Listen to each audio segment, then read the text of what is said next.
Hello, everybody. My name is Mahael Abdul-Qawi. I'm the founder and representative of the Accountability Party for Human Rights, a political vanguard organization comprised of individuals who have chosen the path of self awareness and self understanding to become something more for themselves, for their loved ones, family, and friends, and then at large their communities around them.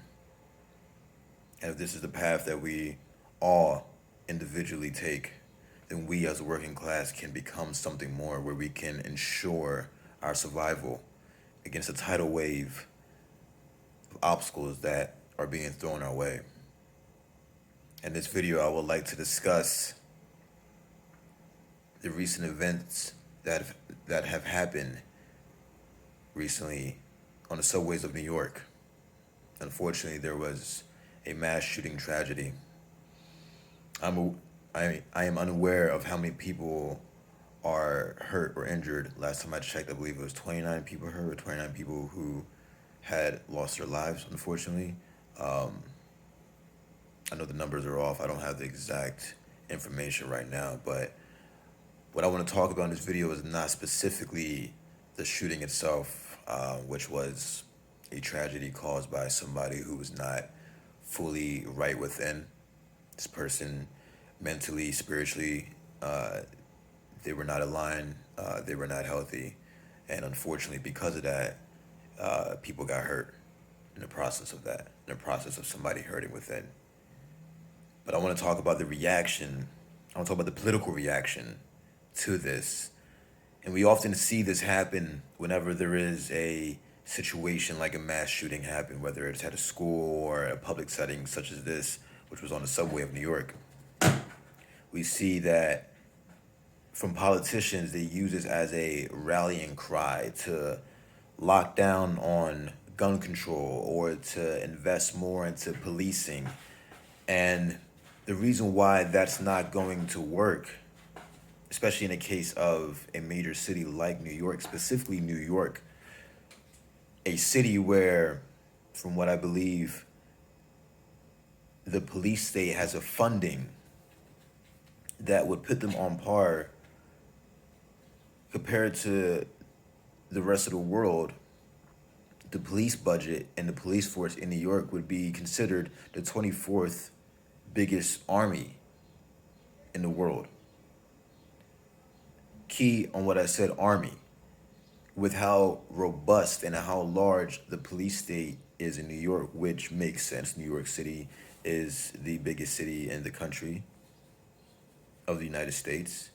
And when you have a city as big, especially after post 9/11, when this target that is New York became a much bigger target of plots from people who conspired to bring down America, whether it's from within or from external enemies, that city is a target. So it already had a robust funding for decades. Post 9/11, the funding goes up even more. And in the war on drugs that escalated during the 2010s, you saw the city of New York become militarized to the point of, and I can say this personally, when I was still back home on the East Coast and I would visit New York, I remember going to Times Square or different sections, just walking about and looking at the police and thinking to myself, why are they carrying AKs, assault rifles? What average criminal in New York, an average criminal meaning robbery, homicide, and yes, these are average crimes compared to the grand scheme, but why do you need an assault rifle for people that can either be taken down with a taser or with a simple handgun? You don't need militarized weapon to handle them.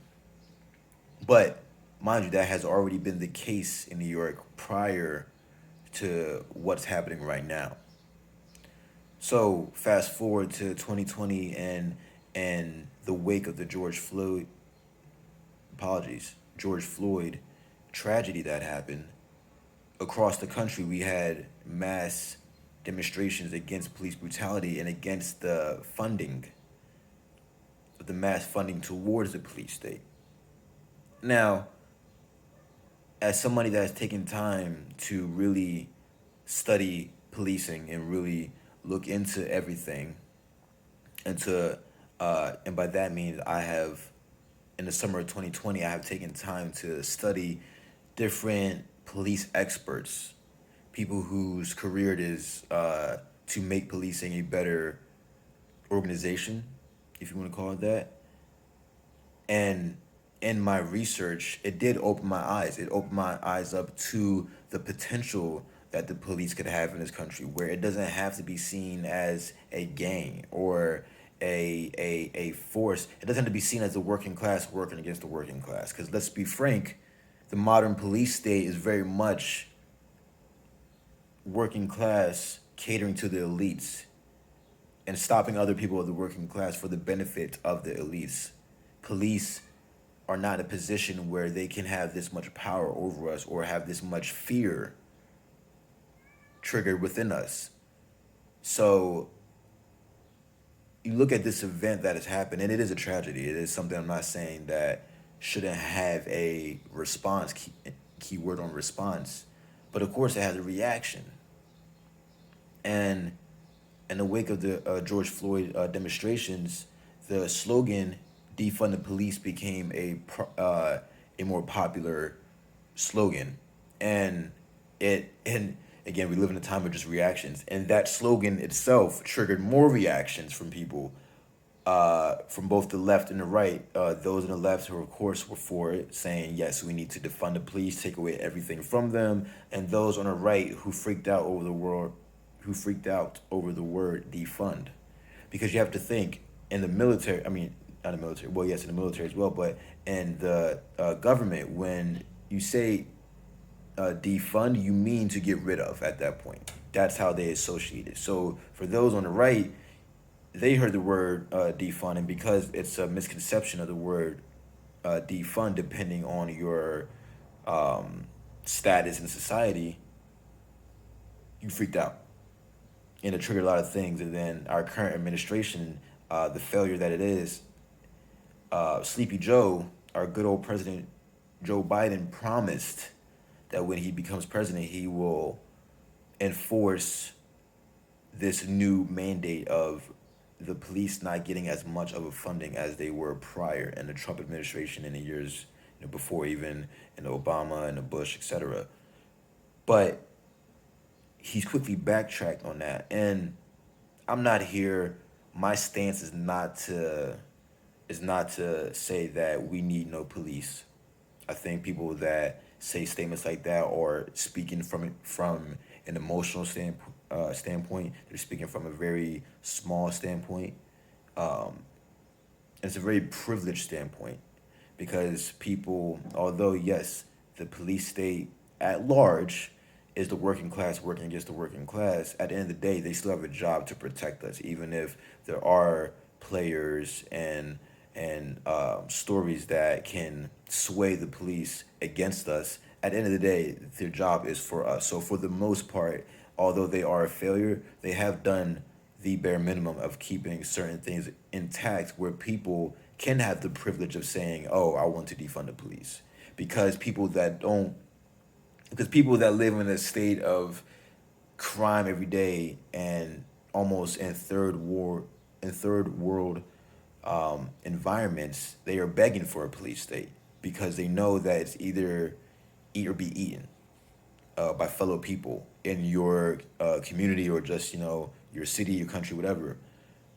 So again, it's a very privileged thing to say, oh yeah, excuse me, to say we don't want no police. That's a very drastic thing to say, and that's where we're at now, where we have these two sides, and there needs to be clarification for both sides to see that it's not about defunding. It's not about taking them away. It's not about making them more robust. It's making sure that they get the proper amount of funding that is appropriate for the duties and responsibilities specifically for them. And what I mean by that is, police officers should not carry an AK, so they should not get the funding for an AK.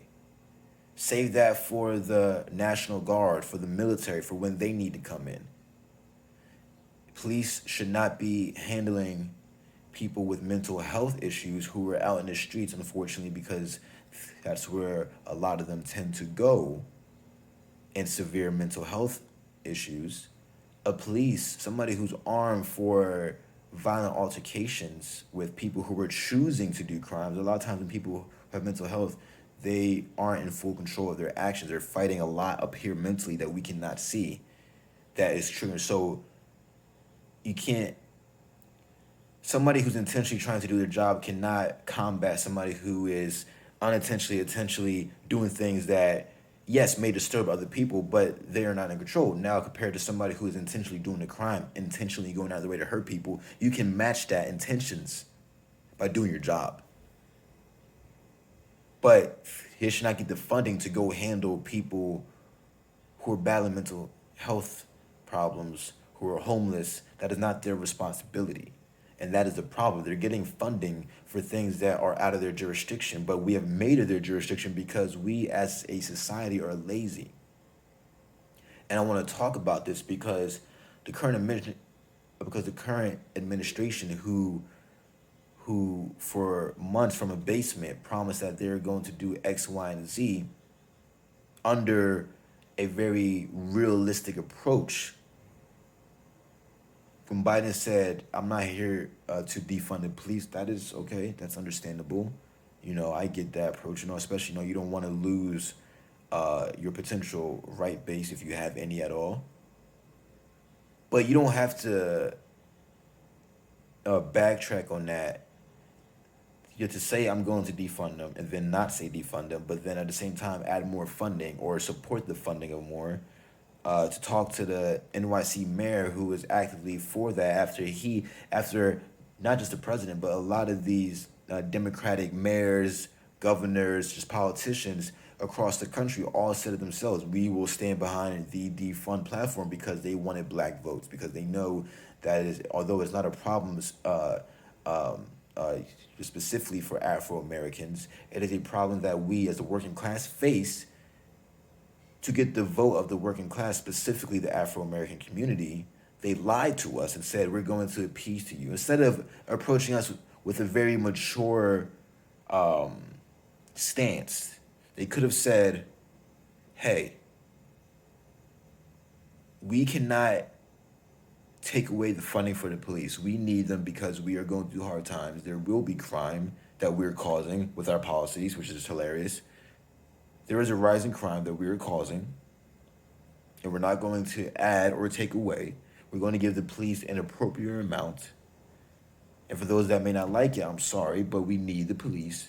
You can just deal with it or get attacked. And that's simple as that.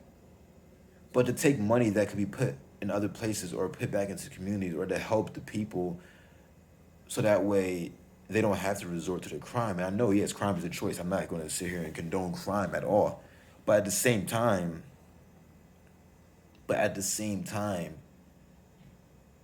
for people to be oblivious as to what's causing this rise in crime all across the country, it's not COVID. It's how our government reacted to COVID.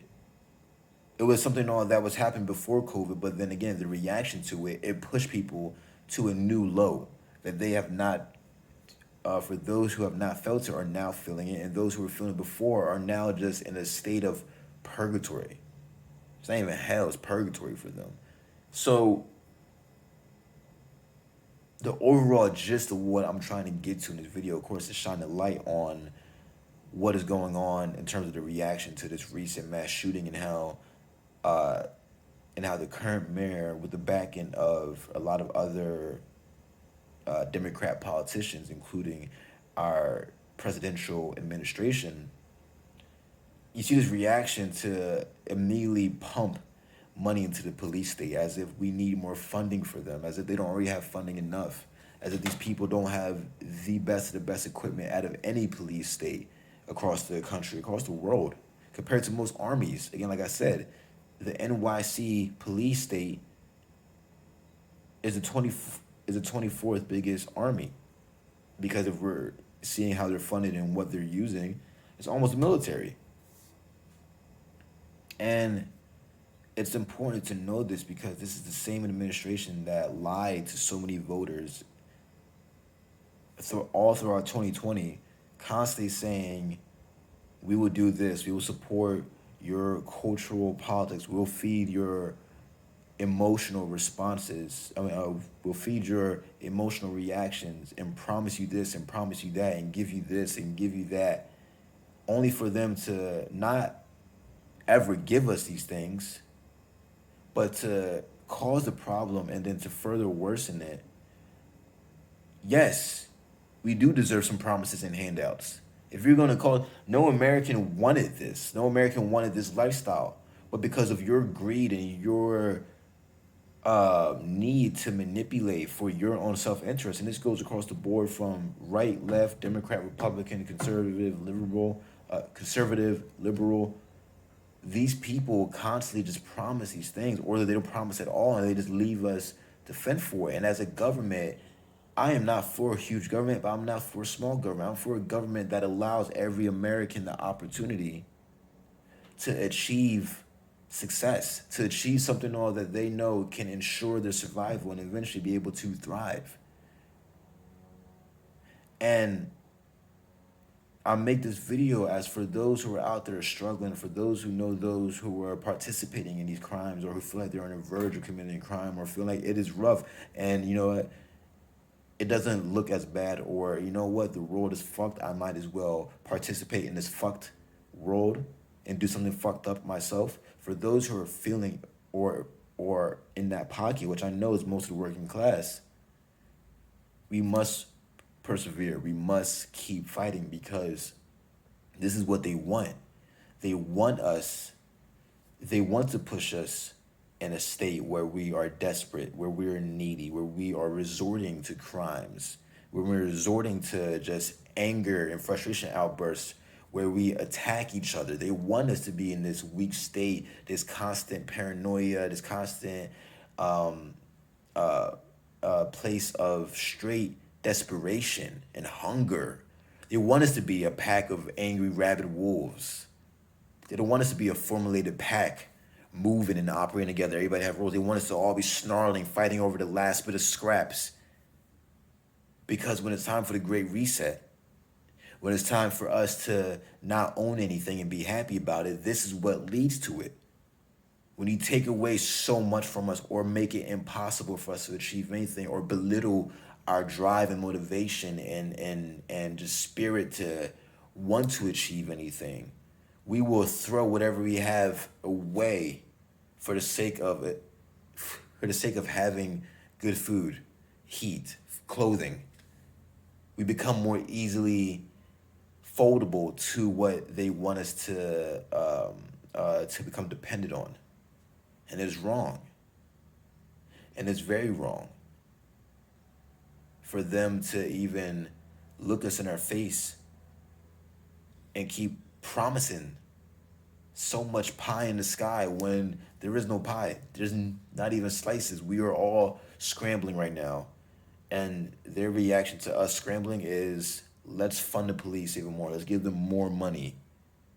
Instead of actually doing something to prevent crime, or not even prevent it, because people are going to do what people are going to do. Crime is always going to be a thing. You're always going to have outliers, even if a society is healthy. But we don't have to be in this position where we are hungry because they put us there, and then now we have to fight. We have to fight their guard dogs that they're paying to go against us. It's not fair. And the best thing that I can say, the best thing that I can promote is that, again, if you're in a state of desperation or feel yourself sinking into that place of desperation, to carry through, because again, they want you to be in this position. They want you to be so desperate and so hungry so that way they can either throw you in jail or so that way you can become another sheep in the Great Reset. Regardless of which outcome it is, it doesn't look good for us in the working class. But we can create that third option of independence, by doing again what I said, and I will always say, we have to start working on ourselves. We have to become self-aware and self-understanding of our value and our worth. Every person working class, we have to understand our natural energy. so that way again we can pay that forward for our loved ones, family and friends, and then hopefully if we have the physical resources outside of the internal resource, then provide for your community. Provide for your community and provide for each other so that way we don't have to look for these people for things to provide to us. Inshallah.